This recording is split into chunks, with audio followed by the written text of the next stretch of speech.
So we have this increasingly problematic collections of Chinese old cookbooks.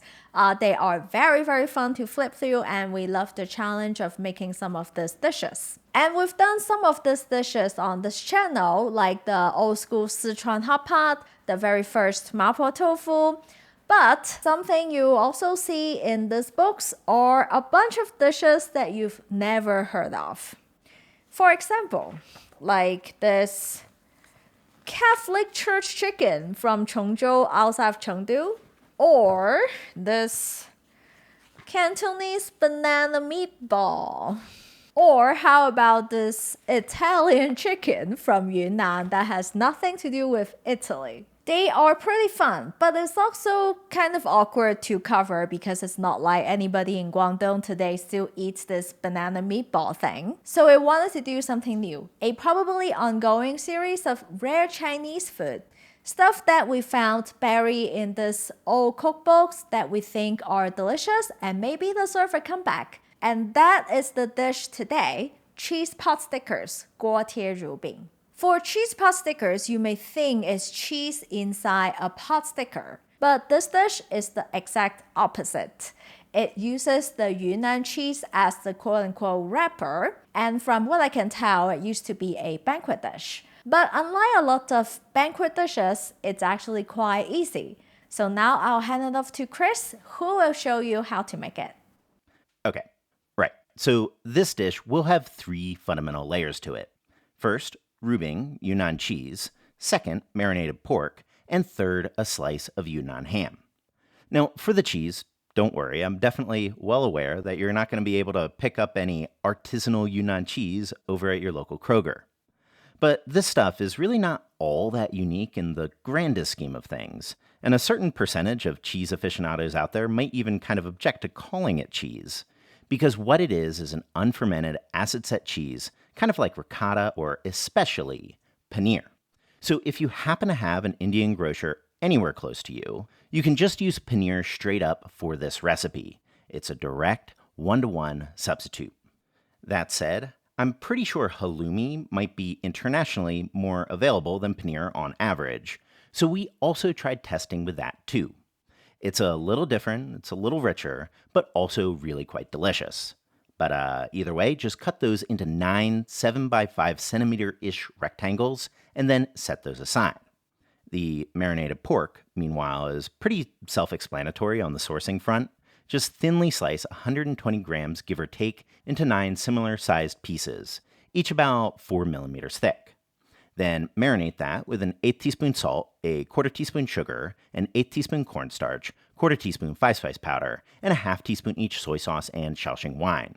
Mix well, and then set that aside for at least 20 minutes to marinate. And then the third layer, the ham. Now, the closest thing in the West, I think, to Yunnan ham is probably Spanish ham or maybe Italian prosciutto. And while I adore Yunnan ham and I'll go to bat for it 10 times out of 10, we did also test this with said prosciutto, and I don't know, I'm kind of feeling the sub, because without a deli slicer, cutting this thin is kind of a pain in the ass. Plus, Yunnan ham is also saltier than its Mediterranean counterparts. So before using it, you'll need to give those a quick blanch in simmering water for about 1 minute. Then remove, rinse, and soak it until you need to use it. But prosciutto, good to go from the box. And finally, the last thing we'll need to sort is an egg white slurry. This is going to be the glue that holds our pot sticker together. So that'll be 25 grams of cornstarch mixed in with 2 egg whites, mixed very well, very patiently until no clumps remain. And then with that sorted, now we can assemble. So, to do so, first take about 1/4 of that egg white slurry mixture, and you can totally eyeball that, and pour it in with the pork, mixing it well.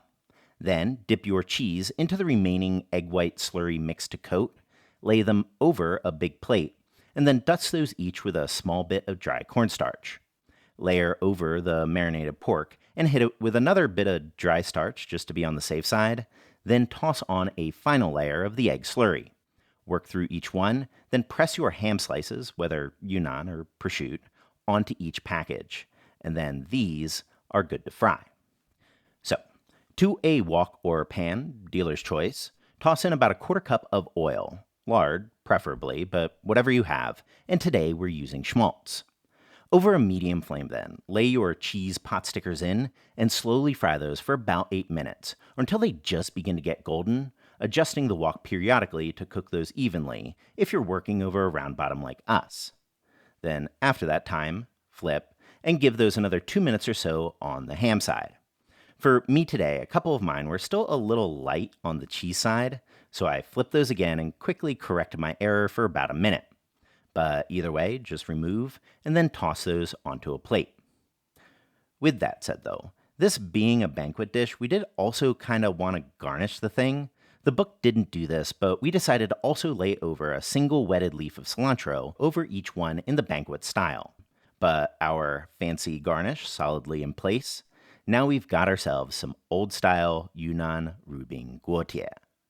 So this being a banquet dish means that you don't just eat it by itself, you eat it alongside with other dishes together in a context of a bigger meal. So as for Chinese families, people often would make 1 or 2 of these banquet dishes for some kind of special occasion or a bigger family gathering, like Potstickers for a Cantonese family gathering, or 梅菜扣肉 for like a Hakka family. So if you're making this, totally do it for your next dinner party. So right, check out the recipe in the description box. A big thank you for everyone that's supporting us on Patreon, and of course, subscribe for more rare Chinese recipes.